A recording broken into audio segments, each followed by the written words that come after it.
All right. Good afternoon, Melbourne. Good afternoon, Australia, and good day or evening to all our international listeners too. I'm Helen Taylor. Welcome to my show, Inspired Radio. I'm here with you every Wednesday, 12 p.m. Melbourne, Australia time, and Tuesday, 7 p.m. Central Time for Canada and US, for conversations and stories to inspire you.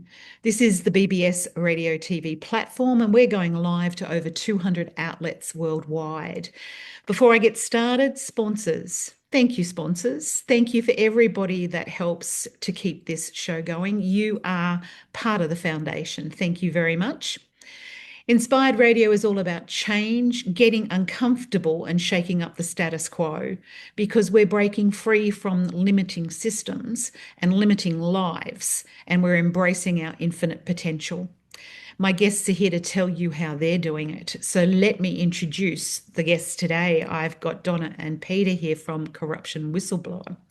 We're diving into a story that's raising big questions. They have uncovered serious wrongdoing within Australia's banking system, and they've been through hell, facing obstacles, pressure, threats, but they haven't stopped no matter what.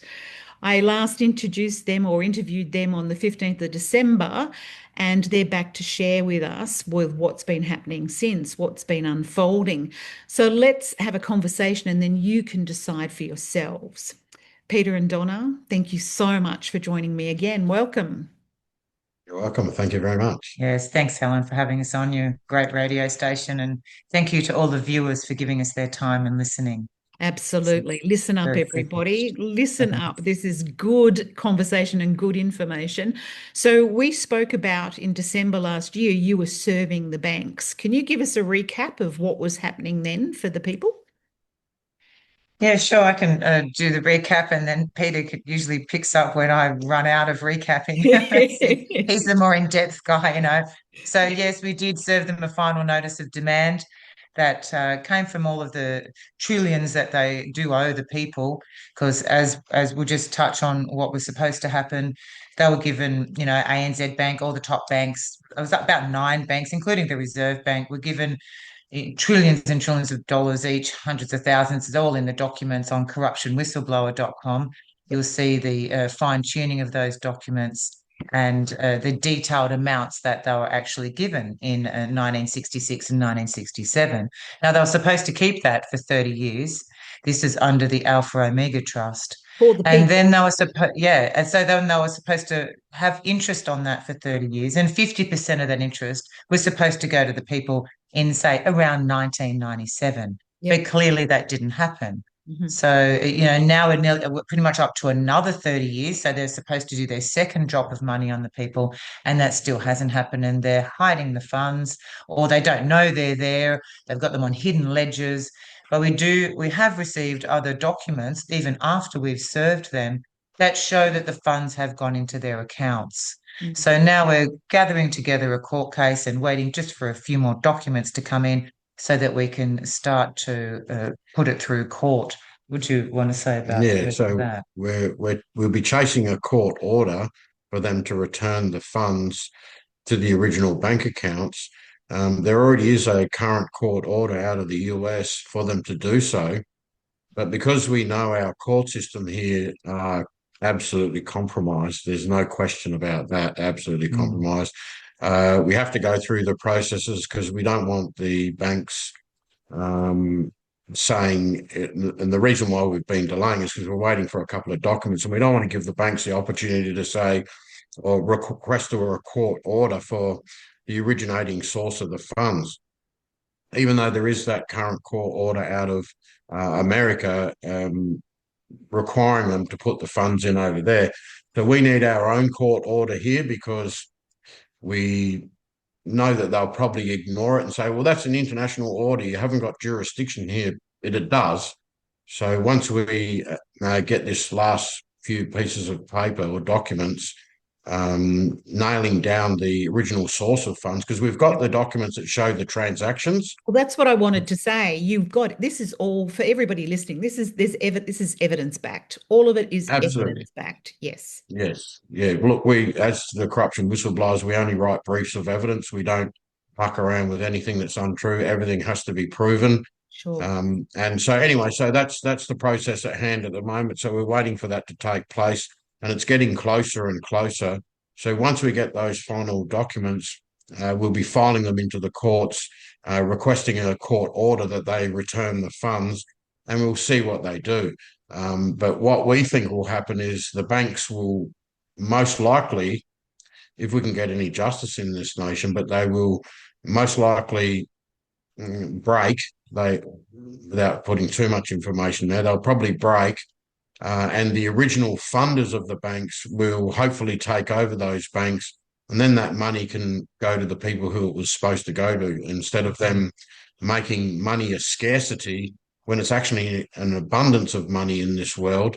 Yep. And then things will slowly but surely tip over. But that's roughly where we're at with the money at this point. And like I said, there's already court orders. Yep. There's a number of them around the world, but we need our own here so we can get it reinforced here, because these bankers are, like many other people in the system, totally untrustworthy. Like, we've got the CEOs paying themselves 10 million a year, and if you can get your head around that, it's Yeah. 800,000 a month. It's a ridiculous amount of money. Yep. And the current system relies on, like, not many people know where money actually or how it's created. Yep. And for those that do know, they will surely know, if they've done a bit of research, that it comes from the bills of exchange. We make a promise to pay to the banks in our loans. That goes on their ledger, and then they give it back to us. So the money's uncommercialized, but we only receive principal. That is the actual creation of money under the current fiat system. Well, $1's been used 1 trillion times over and over and over. Like, if people just get that idea that the same thing's being traded over and over again, the foundation of it would just collapse. Well, it's actually worse than that, because they make money a scarcity, and it may be a little bit harder for your listeners to get their head around this, because it is a little bit difficult sometimes. But when you make a loan application, that's a promissory note under the bills of exchange. That goes on their ledger. They then give you back the loan amount, the principal, so everybody's receiving the principal amount. So if money creation comes from promissory notes, where does the interest currency come from? Yep. That's the trigger. That's the biggest thing. And that's what enslaves us, is that the interest currency can only come from inflation, which our houses and our things go up every year. So that's like increased value in the market, in the monetary system, or it can only come from other people's broken loans. I take a loan for a $100,000 BMW or Mercedes Benz. I fail to pay that loan. The loan gets re-auctioned off, but the principal's gone to the reseller or the car yard. He's paid his workers, he's paid his home loan, he's paid all his stuff with it, he's paid for his child going to school and whatever. The car gets repossessed, gets sold for 50 grand. So if you can imagine, that 50,000 from that loan is flushed into the system. And that's where our interest currency comes from. It comes from broken loans. Can you believe it? So right. Yeah. The system is programmed for people to fail. That's right. And never are they releasing the interest. So it makes money a scarcity. Yep, sure. Wow. And what I hear with the banking, you're waiting for a couple of documents so you can lock them in tighter. So there's no room for them no wriggle room, I suppose. That's right. Yeah. That's right. Yeah. Because we know how these court systems work. They just keep either changing jurisdiction, changing different kind of concepts, and wiggling their ways out of things. That's right. Well, the courts are actually owned by the banks if you drill down deep enough, but that's another conversation. But they absolutely are. It's a banking system. Yes, I've heard that many times, that it's a banking system. Yeah, I get it. I get it. All right. So thank you. That's where you're at the moment, is just, and for everyone listening as well, this, as you've been alluding to, it's not just happening here in Australia. This theft is worldwide for all the countries around the world. So there's more Donnas and Peters everywhere dotted around the world. There is. They're starting to serve the banks in the other nations now. And they just sent us through a template today. And so this is what they're using, pretty much our template, because Australia was the first one to do this move.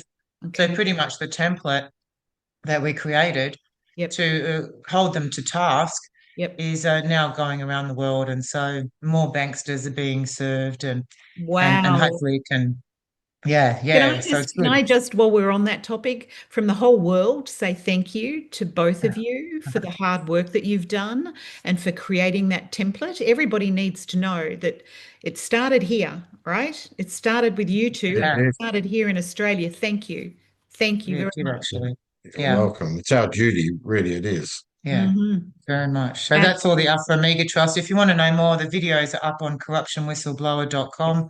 Yes. And the thing that really comes to mind when I think about our website is the victim impact statement. So how Yep. has this affected you? How has, not having being able to pay a loan off, well, you lose your house, you lose your family. It's like it can be such an ongoing calamity in your life when they Mm. come and interfere and try and take your house, or things don't go so well. So yeah, please put your victim impact statements. If you've had your children taken or you've had your home unlawfully repossessed, which is all the loans are unlawful, and you've been harmed and affected by the current criminal cartel called the Australian government regime, we would like to hear from you on the victim impact statement. And there is a template there for you to Thank fill you. in Thank you. your bits on that. Because I was looking at that on your website and wondering what that was about. So thank you for the insight. So anybody that's been affected in any of Mhm. those ways you're talking about can go to your website, download it and fill it out and then submit it. Yeah? Post us the original. All Yep. the details are on that site, and they'll be part of an international court ruling soon enough. We can't Yes. disclose too much about that, but that's where it's heading. And if everybody's looking at ways that they can be a part of this, there's a way. That's That's right. right. Yeah, Yes, that's right. very much, very much. We've been working on about a 400-page affidavit at the moment, Yep. exposing Into the that. criminal cartel that professes to run Australia, that really just running Australia into the ground. Yep.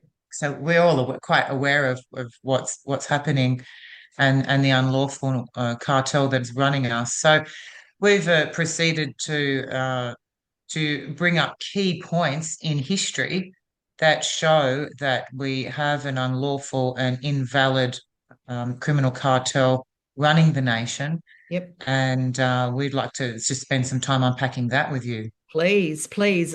I love the language as well because, it's only just recently that people have been naming it for what it is, which is a criminal cartel. If anybody just actually, recognize that everyone knows what the mafia is, well, just think of that. Just think of that playing around in the background running your country. It is. Very It's much. actually, yes, it is. Australia's a crime scene. Mm. Yeah. I love the So I way just, the language and the whole kind of the whole playing field is starting to really open up and change. It is. I All right. just share screen So while we're why? chatting. Yeah, please, please. And for those listening, we're sharing screen at the moment. So I really, I just look on my socials and you'll get the videos as well so that you can have a look. Tell me why. So what is the point of putting this affidavit together? Oh yeah, Peter's good at talking. Oh, I can talk if you want, but Peter's usually quite good at articulating this whole You Well, two pathway toss a of it. coin. You two toss a coin. Tell me Yeah. who's going to do well, it. it's part of a international court submission. Right. We've already given it to a few people internationally. They said 100% you're correct. So we can't disclose too much about the actions and the times of this happening right at this time, but Cool. this is part of it. And once we get some reports on this affidavit, professional reports, and we are actually just sent an email yesterday to get one of them, but we're getting international reports as well. We'll then give this affidavit and all the reports to file into everybody's court case. So what that'll demonstrate is that there's no law here, and it's as simple as that. So So if somebody's got a court case going, this affidavit can be relied on as evidence for not yet. Not any yet. We got to get the international Eventually. ruling. Yeah, eventually. It's probably about 3 months away. okay. But it'll also come with a good handful of reports to say that it's true and correct from internationally high level lawyers and United Nation executives. Okay.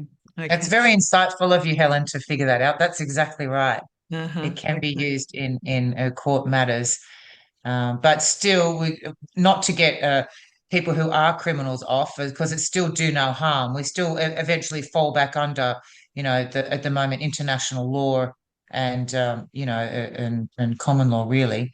Yes. But yeah, we'll just track through this a bit. Can we go to And the pictures and of that's Billy that's Hill? good Let's that you start just there. brought that up too, because we've had about 20 odd years, I know in my own experience, where people have been trying to, pick apart the Constitution, pick apart our legal system, pick apart all sorts of different things. But now we're getting clearer, aren't we? It just Absolutely. incinerates it. There's no picking apart anymore. Oh, I love that word, incinerate. And look, everybody listening, this is something, these guys have not revealed this yet, have you? No, we No. have not. This is the first time that they're revealing the draft of what this is about. So some little bits and pieces. So Yes. listen up, please share with us. Go ahead. So there are some people in the country, a small handful, that are fully aware of this, Hmm. especially the constitutionalists. So they're aware of it, but the constitutionalists, and like I said, I think on the last time, we love them. But the thing is, you've got to get your argument right. They're Yep, true warriors. These people who are battling with the constitution. sure. The constitution was made redundant in 1919 at the sacrifice of 60,000 odd of our military's lives. So our freedom was born on on a blood sacrifice. Okay. And these constitutions have got to realise that if you are in a bird cage and someone opens the cage and says you can all fly out, you don't all flap around in there and say, well, let's have a referendum to see if we can fly out the door, because Mm, we were given freedom. mm. And it was an international agreement. The United Kingdom Parliament took part in the Treaty of Versailles, or the Treaty of Peace, and signed it. Australia signed it. So at that moment, that made the Constitution Act 1900 of UK invalid and unlawful to use on the landmass known as Australia. Right. And it's been written into international law. And once again, the constitutionalists will say, "Oh, we need a referendum." No, because the Constitution Act 1900 UK is owned by the UK Parliament. So if the UK Parliament go to the Treaty of Versailles with the Australian Parliament and sign an agreement, and we'll get to Section 10 of the Treaty of Versailles in a minute, and it clearly says there, each of the other members are not allowed to politically interfere on the territorial rights of any of the other members, which Okay. means the Constitution Act cannot survive here anymore. Hmm. Because it's an act of the UK Parliament. It's Yep. an act of so it's a foreign nation So it that's cannot enforcing, interfere with any other nation. but Correct. it's interfering with our nation Right. because and of course, when you break it down, the United Kingdom and the people who swear their allegiance to the King in the United Kingdom and the King of Australia, if they swear their allegiance to that, well, then their allegiance is not here. Their Yes. allegiance is to the foreign nation Another country. Mm. Mm. Correct. that have given themselves immunity Yes. to a So, certain extent. so if you can see this page that we've got up here, you can see the signatories of Billy Hughes and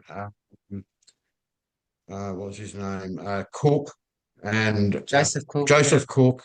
And one of the people that went to the signing of the Treaty of Versailles, which were made plenipotentiaries, was, believe it or not, one of the guys that wrote the Constitution, which was Garran. The Constitution's written by Quick and Garran. Well, Garran was here at the signing of this Treaty of Versailles. And so you've even got the people who wrote the Constitution going over there, sitting with the British Parliament, the owners of the Constitution, saying they cannot use that Constitution in Australia anymore under international law. And we're going to proceed a little bit further now, and we're going to show you, because we'll try and get through this, because there's a lot of information here, but we'll try and Yes. get through the critical Hey, and parts. for everybody out there, can you hear Peter's passion? My gosh, we're really on a topic that hits close to his heart. Go, Peter, you've got the floor. Yeah, sure. So, so that everybody went over. There were 32 nations that originally signed the Treaty of Peace at Versailles, and they all agreed and signed the document, which was part of the Covenant of the League of Nations, which was written into international law on around the 10th of January 1920. So this is And after World War One, isn't it? So Yeah, they're the ones who died. So that they're talking about the men and service women. It wasn't even our war. We were yes, dragged into it. It yes. was the British war. It was, we were dragged in on behalf of the British. So then they said, well, okay, enough service men and women have shed their blood. 66,000 or more died, and Mm. 155,000 were wounded. And they said, this gives you your sovereign independent nation status. And we break away and we had our own international personality, and which, as it goes on into this page, was then brought back and fully ratified through our parliament, celebrated and acknowledged in the streets. Right. Gotcha. but then they've hidden it and continued the constitution after that. And Right. so that was a major problem. But as we proceed through the document, I'm sure you've heard the rumours about the Queen of Australia and so on and so forth. Yes. See, after the signing of the Treaty of Versailles, they worked out that the Queen could no longer reign over this place. So they had to change her title. And they changed it a few times. So you've got the Royal Styles and Titles Act 1953, and then you've got the Royal Styles and Titles Act of 1973. Mm-hmm. But however, we'll just stick with the Treaty of Peace at the moment. And Sure. so the founding document to the League of Nations, or the Covenant of the League of Nations, was inside that signing of the Treaty of Peace. There were 46 members, I believe, in total in the League of Nations. Unfortunately, they couldn't stop World War II, so that then became, was amalgamated into the United Nations, which now there is 196 members, so it became a much powerfuler force. But here you can see This one. the Treaty of Peace. So look, the actions of Hughes and Cook were written into Australian law by unanimously approved Treaty of Peace on the 28th of October 1919. The Australian Prime Minister advises the Australian people of the achievement of nationhood. Yes. Yes. And so you can see here on the screen, this is the actual Treaty of Peace, which was approved by then the Governor General. So there should have been at that time a transition or a new constitution written, but eventually the thing got tired and sort of ran out of steam, and they didn't do it because the British monarchy, which we call the British territorialists, have had underpinning forces here in this country, particularly within the Labor government and the Liberal government, mainly the Labor government, that wanted to maintain their power, and they did that. That And so they answered my question, because I'm thinking, well, if it was brought here to Australia and it was announced, then why didn't it go ahead? And what you're saying is because there were factions underpinning it and not that's wanting it correct. to happen. Okay. So in this document, and we won't go too in depth in them, but they are actually the speech readings from Parliament, where they read it all out, proved it all, Yep. and even had agreements with new financing and those sorts of things with the British, because the British could no longer then after then give us a command. Mm-hmm. It was up to our own Parliament to create documents to say that, yeah, we will join you, but if you want us to join you in another war, then you have to fund us for it. And we had the power at that point. We had the power to be able to do that and set the rules Well, ourselves. listen to this fact that we've got in here, and we have many of them. Yep. History clearly records that under international law, with the consent and approval of King George V and the Parliament of the United Kingdom, the owners of the Commonwealth Constitution Act 1900 UK, Australia transmuted from being a British colony and dominion under the monarch and under the sovereignty of the United Kingdom to a politically autonomous, unincorporated sovereign Commonwealth of Australia, Wow. independent nation state. We were assented, it was ratified, it was put through all our parliaments, it was in all of it just got celebrated because, like Peter's saying, we're supposed to write a new constitution, become our own nation, all of this kind of stuff. We really only used the Constitution 1900 for 20 years. Yep. And then it was defunct, it became mute, and it didn't represent the Australian people. And so therefore we were then ruled over by a foreign nation, which was supposed to be corrected. Wow. Yeah, so it was given the right to have its own personality and its own say in international affairs rather than being, a dominion or if you recognise the language, before we were a colony, then they made us a dominion. And then slowly over time, they say, oh, the parliamentarians will say, oh, we're a independent sovereign nation. Yeah, but at which time that doesn't happen gradually. There's got to be a time where the clock ticks and it goes click 12, bang, we're a sovereign independent nation. But no one can tell you when that date is, when it's actually become that, because they've deceived us for all this time. And all of a sudden, just recently, now they're saying it. But there's got to be a time, place when it happened, and it's at 1920. And the reason they're concealing it is because they're all, I'm going to say it, they're all thieves and liars, and they're only looking out for their own personal interests. Yep. And look, we can even look, it's so in your face now, and people need to work it out. Well, because they've built a lot of structures on top of that, right? Absolutely. And so if that gets revealed, it's let's not say it's just about being thieves and liars. If the past gets revealed, then everything they've built is on sand. It's absolutely on twindle sticks, that's for sure. Got it. So, but what I wanted to just say as a quick point of reference, like when we are driving around the streets and we see an area political vote, and you see 3 faces up there or 4 faces up. You see one from the National Party, one from the Libs or Labours, and one from the Greens potentially. And you're driving around the suburb and you see them like they've posted all the way down the road. There's posters everywhere. But I just want to say to people, who selected those people for you to elect them? Yes. Good point. And who are they? How did they get there? Good point. If people found out how it really is a big boys club and we're all just scratching each other's backs, and they should be horrified. That's right. And what they'll say to us, oh well, the people voted us in. Yeah, but you picked the people who we could vote from. It's a cartel. Correct. And if you notice, they're all sons and daughters and children of the previous political people that are there, and they just move them from state to state. That's actually what's happening. Yep. And they actually all are affiliated families and affiliated schools and education and the whole lot. Yeah. So I'll just get Donna to read out Article 10 of the was actually the League of Nations. Okay. But this League of Nations document, this Article 10 was the same one they signed in the Treaty of Versailles, but it became adopted into the League of Nations and made international law about 3 months after the passing of the Parliament here in Australia in 1919. So on the 10th of January, the international law at Article 10 of the League of Nations. Do you want to read that out, Donna? Yeah, the members of the League undertake to respect and preserve, as against external aggression, the territorial integrity, existing political independence of all members of the League.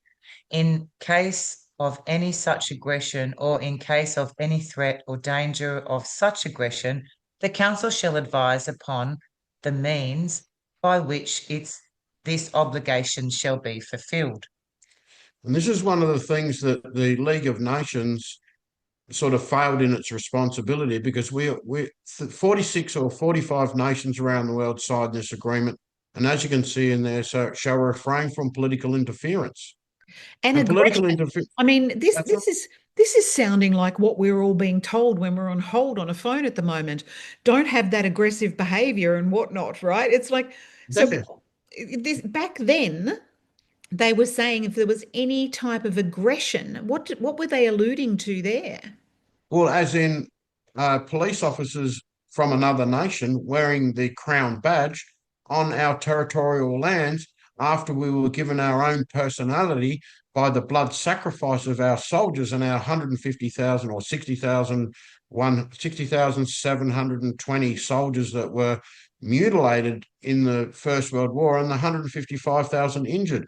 They sacrificed their freedoms, their lives, for our freedoms. And that's why we were giving a standing on the panel of the Treaty of Peace, signed at Versailles. And that was then adopted into the League of Nations. But the League of Nations sort of became a little bit powerless, because you got the power of the British territorialists manoeuvring over these nations still, but it's against international law. And so when we're talking about political interference, if we said that the UK Parliament signed this document and the Australian Parliament signed this document, how on earth are the policemen wearing the Crown badge on the land of Australia when it's one of these members? Yep. And what do they do when they pull you over the side of the road? If you don't comply, you get your window smashed. We know people have been dragged out of their cars, Yep. left by the side of the road to walk home in the middle of the night, leaving women on the side of the road Yes. to somehow find their way home in the middle of the night. They're the acts of aggression that are on our soil, whilst them and the police and their bosses have sworn allegiance to the parliamentarians. They swear their allegiance off to the UK. Oh, Right. King, live long and prosper, wonderful King. And we've got word for word the allegiance that they swear in here, Right. whilst they trample and by swearing that allegiance, as we're digging into the Constitution and other things, it gives them a certain immunity. Right. So that they can't be sued and can't be hassled, and we can't know their full names and all this kind of secrecy that they're allowed to hide behind because they've sworn their allegiance to the Crown. So they see that as a power of another jurisdiction that they're in. Absolutely. So what we'll do now, we'll travel down to Article 18. And so there's always got to be the ability for one nation to say another nation can run its laws here. So when you look at Article 18, and if we can just get Donna to read that out for us. So Article 18 basically saying that if you want to use your laws and your rules or have an agreement, it must be registered with the League of Nations. And I'll just get Donna to read out Article 18, what it says. Every treaty or international engagement entered into hereafter by any member of the League shall be forthwith registered with the Secretariat and shall, as soon as possible, be published by it. No such treaty or international engagement shall be binding until so registered. Oh my gosh. So what we've got is we've got so there's no agreement there being put there. They're just using their laws here. The Constitution is dead in the water after our blood sacrifice in World War I. And we were given that freedom by the British people. And this is where the constitutionalists clearly get it wrong. If we open the birdcage and say, okay, hey, other birdies, should we have a conversation and a vote to see if we're going to fly out? They're giving us our freedom. And we were given our freedom in 1919 for that sacrifice. But Article 20 of the League of Nations, I'll just get Donna to read that out. Sure. The members of the League severely agree that this covenant is accepted and abrogating all obligations or understandings inter se, which are inconsistent with the terms thereof, and solemnly, let me go to the top of the page, undertake that they will not thereafter enter into any engagements inconsistent with the terms thereof. So that's basically saying to you that you cannot make any future agreements that will overrule unless it's registered. I'm just shaking my head here because the last two articles that she's read out are saying that if they're going to make any agreements that are any different, they have to register them. They have to lodge it with the League of Nations, and they can't, circumvent that. But that's exactly what they've done. Yes, that's right. So we'll move on a little bit further now, because what happened when World War II came along, the League of Nations. Hold on, I'll just go back here. My apologies. So here's all the members that signed the Covenant of the League of Nations. You can see Australia, Canada, Treaty of Peace. Treaty of back Peace. in 1919. See, we're all on there. Don't worry, it's the same for Canada, same for New Zealand. Yep. Yeah. Yeah. And so they got a Queen of New Zealand, and Canada got a Queen of Canada, which obviously there's no office in those countries. In those countries, like in Australia, there's no office for the Queen of Australia. There's no crown for the Queen of Australia. Have you met her? No. No. Because we've got the Queen of England, but the Queen can only be the Queen over one dominion, can only be the Queen of England. She can't be, the same Queen can't be the Queen of Australia, the Queen of Canada, the Queen of New Zealand, the Queen of... Right. Yeah. Yeah. And so here we've also got on their own territories. Yeah. Absolutely. When you signed that covenant, you had to stay on your own turf. And you Yes, also had to protect the other people's turf who were members of that covenant from any political interference. sure, sure. And so we've got, in this document, contemporary scholar confirms independent nationhood. So we've got a lot of documents, but we won't dig into that too deep. But Basically, somebody here in Australia could have gone to the League of Nations and said, hey, the British territory is stepping on our shore and is doing Yeah. this, and this, and they could have lodged, some sort of objection, and it could have been dealt with. that's right. That's right. So then we come along to But there was some blocks to that. You had to be a sovereign independent. People didn't know they were a sovereign independent nation state. You had to take it through the Right. Governor General or something, wasn't it? Yeah, Don't worry, General. they had all their little gatekeepers there, so it Gotcha. wasn't quite that easy. Yes, Gotcha. but Yeah. it has become easier because of some actions that Don and I and some Some other people great like people you that have two are helped us. doing. Okay. Yes. So Yes. then what happened is 1945 came along and the end of the war. And so then they created the United Nations and they thought to themselves, we're going to have to, the League of Nations became a toothless tiger. So we're going to start the United Nations, but we're going to adopt all its principles into the Charter of the United Nations, which it didn't. We're going to go through them in a minute and show you where they are. It just became a good opportunity for them to start reworking everything. Yes. But Right. once again, people in court cases that have been held in this country, particularly one in 99, where it was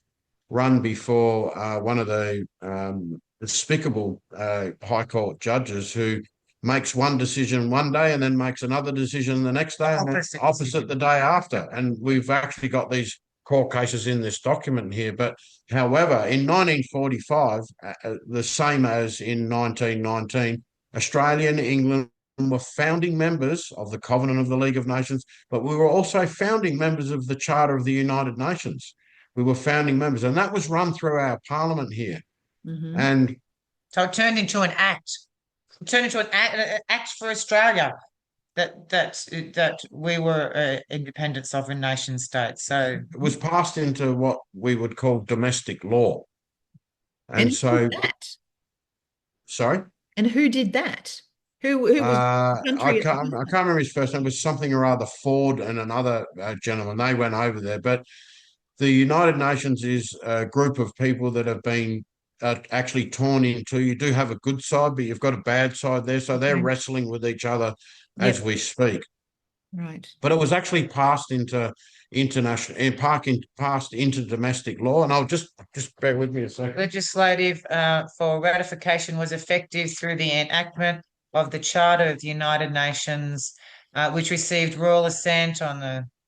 And so you can see it here. See, it's got the Australian kangaroo and emu on there. Where is it? Oh, there you go. It's sort of there. And it's got all their stamps and stuff on it. There it is, around there. They are.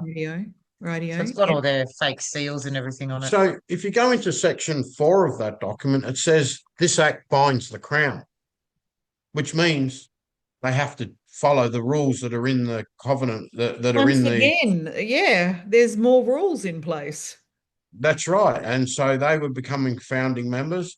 So Australia and United Kingdom became founding members. And so when the act binds the Crown, it means the Crown's got to apply what it is. And that means write a new constitution.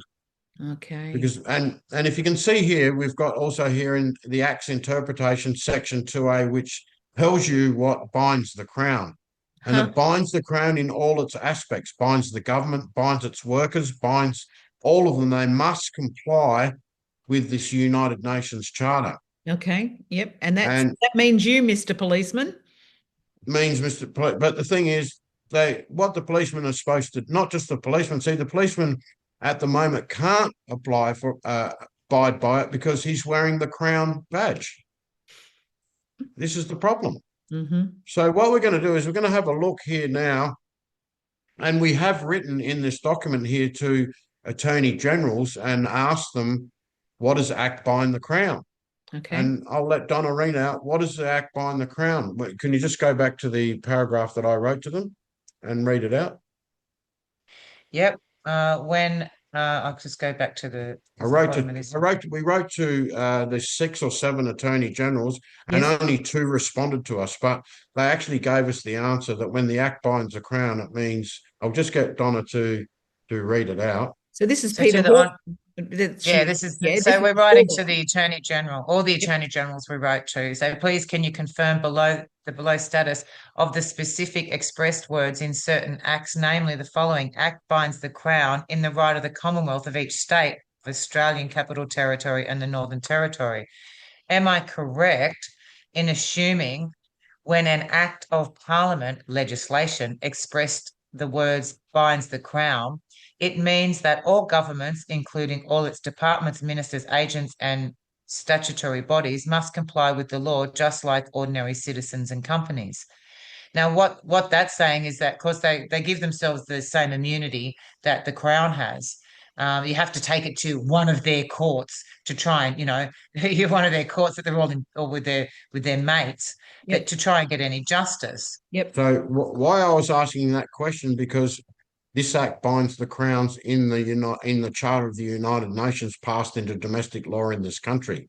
Mm-hmm. So we wrote this to a couple or to 6 or 7 of the attorney generals, and 2 of them responded and have basically said, have said, yes, you are correct, especially the Tasmanian one. Okay. And so we have these letters here saying that I am correct. Let's travel a little bit further down. We're now going to have a look at Article 2, Paragraph 1 and Paragraph 4 of that United Nations Charter, and I'll just get Donna to read it out. I'll just read it quickly. I know I haven't got much time left. So Article 1, the purpose of the United Nations are to maintain. Do you want Article 1 or Article 2? No, Article 2, Paragraph 1 and 4. Oh, sorry. The organisation of its members is Article 2. In pursuant of the purpose stated in Article 1, shall act in accordance with the following principles. So number 1 is the organisation is based on the principles of the sovereign equality of all its members. Peace and security and justice are not endangered. So, yeah. So have we got political independence here when our Oh my God, political sovereignty. I mean, they're trying to bastardize the word sovereignty out there in the world at the moment. That's right. So with the Constitution Act of 1900 on our turf, our federal parliament swearing an allegiance to the Constitution or to the Queen of England, or and in the sovereignty of the United Kingdom. Yep. That means they're trespassing here. They're trespassers. Uh-huh. And under international law, they're trespassing. But the people of the nation don't know it, because they got us on the hamster wheel, and we haven't had a chance to actually have a look at this and pull it all apart. But we have. And this what is you're where saying tonight, like every step you've been through, is that there's just evidence that they've broken the rules. They've broken the rules over and over again. They're terrorists. Unfortunately, we have a terrorist regime running this nation, and it's so easy to prove. But the problem we've got is we've got people like David McBride, who was a courageous whistleblower, blowing the whistle on Brenton Robert Smith and a number of other ones, that they were killing farmers over there, and he had the video footage of it. But because he stole their secrets and gave it to the media, now you're going to jail for 5 years for stealing the secrets, for being a whistleblower. Yeah. So this is a serious problem in this nation. So anyway, I'll just get Donna to read out Paragraph 4 of Article 2. Yep. Can you read that out? All members shall refrain in their international relations from the threat or use of force against territorial integrity or political independence of any state, or in any other manner inconsistent with the purpose of the United Nations. So the United Nations is based on sovereign independence. It's a double whammy.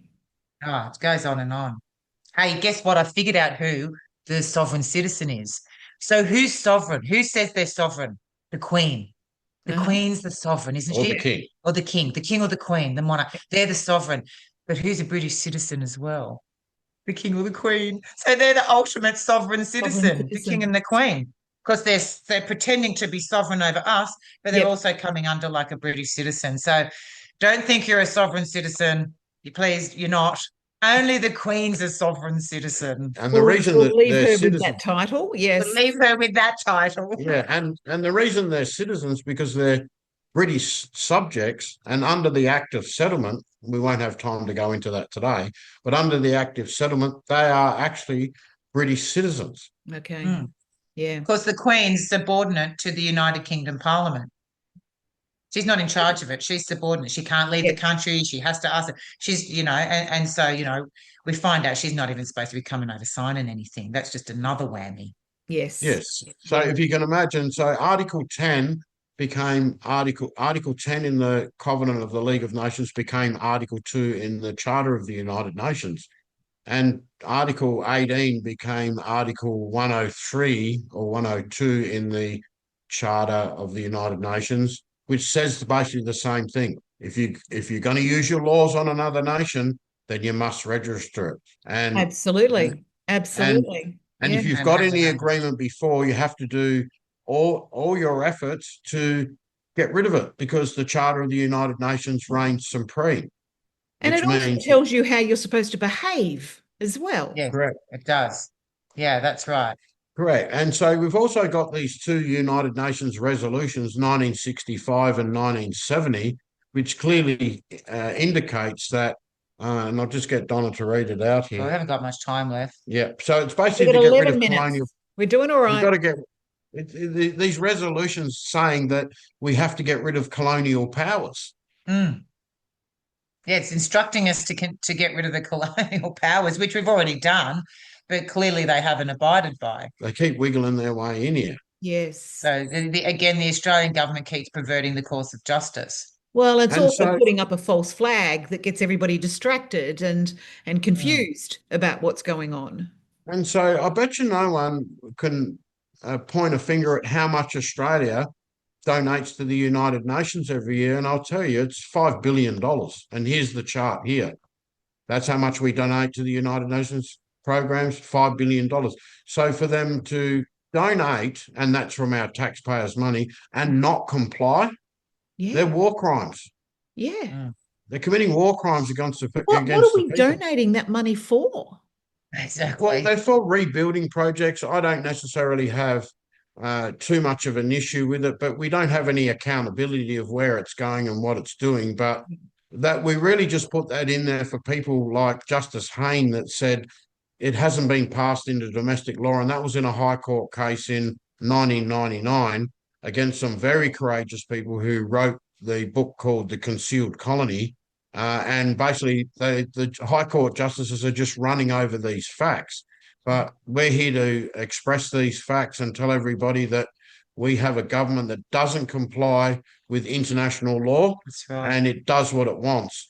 And doesn't comply with human rights. Yes. Or any kind of other Bill of Rights or anything like that. Yep. And while the constitutionalists keep pushing the Constitution and want the people back under as British subjects, that seems to not be the correct direction either. It's really a matter of noting that we are a sovereign independent nation state and doing a new constitution and holding the people who have been lying to us to account. Mm-hmm.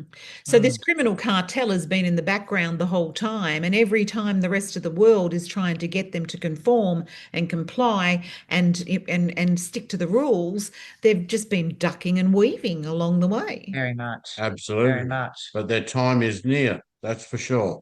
Well, because we've got people like you that are putting it all together in a sequence and and with the evidence, and you're not the only ones, right? No, that's right. And people, if they can do that again, coming back to the victim impact statement, would be greatly appreciated, because that's how, I know it seems like we're talking about 1920 and that, but it's gone on for 106 years. Yes. And that's why there's no law on this land. That's why we've been invaded by a foreign nation. Yeah, we've been, and they're swearing their allegiance to that. So that's why they don't have the best interest of Australia and the Australian people at heart, because they're basically UK mob. Yeah. And making up their own rules. So we're making up their own rules without accountability. We're looking at court systems, and court systems here, we're looking for justice, and nobody's getting it.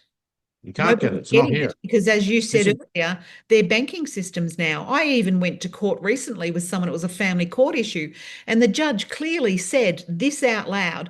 The father hasn't got much. He's going broke. His business isn't making a whole lot of money. The wife, she got some money, but she spent it all, so she hasn't got much left. And you could see her weighing it up, and she's like, in the background, you could hear her clicking away, going, "There's no money to keep a court case going for too long, so let's do a trial and let's get it sorted because that way we're going to use up the rest of the money that they got, and that'll be the end of the story." that's right. It's so It was good. No nothing one will be about left the without anything. family, the No. property, the children. It was about who had what funds left and how long can this thing run. Yeah, That's because right. they're all bankrupt. They're all not, well, they're all, the government basically is bankrupt as far Well, as, she was just looking at it as a financial transaction. yeah, That's all it she is. was doing. And I Mm. saw Corporate it quite banking. clearly and I was horrified. Yeah, that's right. You won't get any justice in these courts, and that's why we've been forced to go international. And Yeah, that's why they, we're not taking this to these courts. yeah. These courts will be implied in it. It's Hmm. about these courts. We Yeah. can't take it to these courts. That's why we have to go to ICC, ICJ, whatever that looks like overseas. We're bolstered by other people, international lawyers' reports about our documents. So we're just putting it through the proofreading now and tidying it up. And we will be, getting the other people around, international lawyers and other people overseas, to give their opinion on it. And we'll be putting all of that, as well as the victim impact statements, Yep. into the court for people. So if you feel you haven't been heard in this nation, please send some through. Victim Please. impact statements, Absolutely. yeah, because a And lot of us have gone through courts and been shafted. yep, and it's going to become evidence for you guys as well. So That's that's how right, vitally important it is. very I much, I Helen. can't say it loud enough or enough, really, for people to get Mm. on your website and do that. And the link will be here with the show notes as well. So You're tell very me, how kind. do you find the good guys when you said ICC? What is that? International Criminal Court and Yeah. International Court of Justice is the ICJ. Right. How do you find the good guys? With great difficulty, and they're with great secrecy. Right. Yes. Yeah, Yes. yeah, there's a few, because they can see how filthy it is as well. Often they're ex participants in it in some way. So, Yes. that's gone. Yeah, Yes. we're done. Okay, so everyone's just quietly stepping into the corridors to the side, and you're all kind of meeting and, yeah, quietly getting some things ready. Yes? That's Yeah, correct. Yes. because we want some big movement from proving this. We're not just going to come back with a bit of fanfare. We Mm, want to come back with, basically military style arrests for right. the perpetrators of this. Yeah. Gosh, this Yeah, is big stuff. yeah, it This is is. really like historical time stuff that's going on Yeah. right now. I hope people really start to understand how incredibly vital it is Mm. that we start seeing the truth of what's really going on and, get your heads out of the sand, guys. Yeah. And not only that, this is the most prosperous nation in the world, It and is. yet we've Oh, got our own people living on the street. It's oh, if we were in one of the couple of these other nations around the world, and I can't bring them to mind at the moment, but there's no tax there, and they all get payments every year. Dubai and Qatar, there's no those tax. They're ones there. countries that are And Yeah. running on was their own Denmark as waters. well, I think. Yeah, Yeah, yeah. yeah. And I mean, you may have heard of the WA secession. There's been a manifesto written by two professors of economics here in Australia, a lawyer, and also Professor Ian Brighthope, who I've had on the show. I'm tracking down a couple of them at the moment. I want to talk to them about secession because they've realised the same thing that you guys have, that the British territory has no say in what we do here, and they want to pull WA out of and create it as its own country, Yeah, separate from the could rest of be. Australia. And they're But going to They that start, they yeah, could stand on this work yeah, eventually. When this yes. work gets through, they could stand on this too. And they've already put a manifesto together and they've got some cages rattling because two professors of economics figured out the economics of this entire country and how it could run if 65% of the bureaucracy was gone. Oh, mm, absolutely. That's a hallelujah moment when that happens. Yes. Yes, they Yep. realise just how much for WA, they've got about $10 billion a year in their resources going directly to Mm, the east coast of Australia and to Canberra in particular. And they're wow. sick of it. let alone the complete rape and pillage of the land through the mining that we Their see, not hysteric resources. of, Their you know. resources. Absolutely. So So, so I love what you're doing because you're attacking it from one angle. I'm just seeing others. You know, it's not just now about people wanting to be sovereign and separate and have the chooks out the back and the veggie yeah, garden. no. This is now becoming a very intellectual, very educated, very Mm, professional play mm, mm, at serious change in this mm. country, in the world. Absolutely. And we won't stop it until we get it. And Yeah, that's why they want to brand people who start to know the truth and dig in with these silly brand names that we reject adamantly. We're not sovereign citizens at yeah, all. That's the Queen. She's a sovereign citizen, Yeah. not me, mhm. not us at all. So we reject those titles, and yeah, we press on and say that please continue to see this happening, have it in a vision with us, share the Yep. vision, and we are safe with each other as best we can be, and we just pray that no ill will comes towards us. Well, my focus is always on the new world Mm, that we're creating. And I want mm, to reassure people on top of what you just said. You better start figuring out how incredibly creative we are and what we're capable of.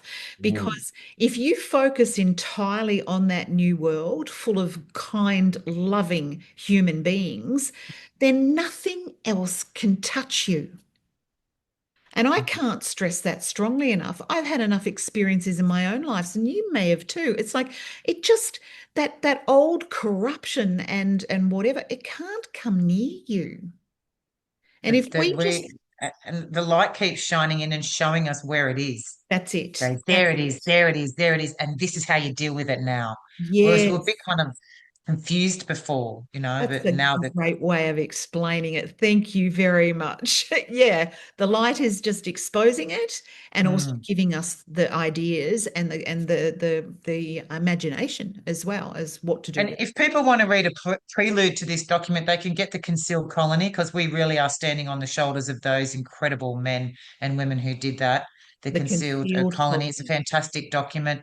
It's Mhm. literally like a prelude reading to what we're about to launch, and we've got a lot of facts from there as well. So we're very appreciative to those people, and we definitely acknowledge them in every way. Fantastic. Mm. Fantastic. All right. Well, we've got 40 seconds to go. So, boy, did we fly through all of that. Thank It's great work. was. It was. Yeah, When we got started, we there's weren't so sure much what we were going more. to get through, but thank you. Thank you. Like you've just Yeah. kept this thing moving the whole way through. And you know, I love also that the two brothers that run the BBS radio platform have AI involved in what they're doing as well. So they actually get the show. And once it's gone live, AI breaks it down, does a beautiful summary. So Oh, everything great. we've been talking about will just be summarized under little topics and stuff, which will make it a bit more succinct for some people because, yeah, it's pretty heavy stuff, but you know, people need to know this stuff. They do. They Mm, do, unless they want to be in a digital prison. correct. Yeah. That's great. That's a great way to finish Just off. saying. That's a great way to finish off, Donna. Thank you very much. Thank you, both of you. I love what you're doing. And boy, you think you're standing on the shoulders of giants? You've got a queue waiting up behind you, I think. Thank you so much. Thank Thank you you. so much. It's so beautiful, Helen, and bless you and your audience. Thank you so Thank much. you. Thank you both. Thank you so much. Okay. Our pleasure. See you, Thank everybody. Bye you. for now. We'll catch you soon. Mm. Bye.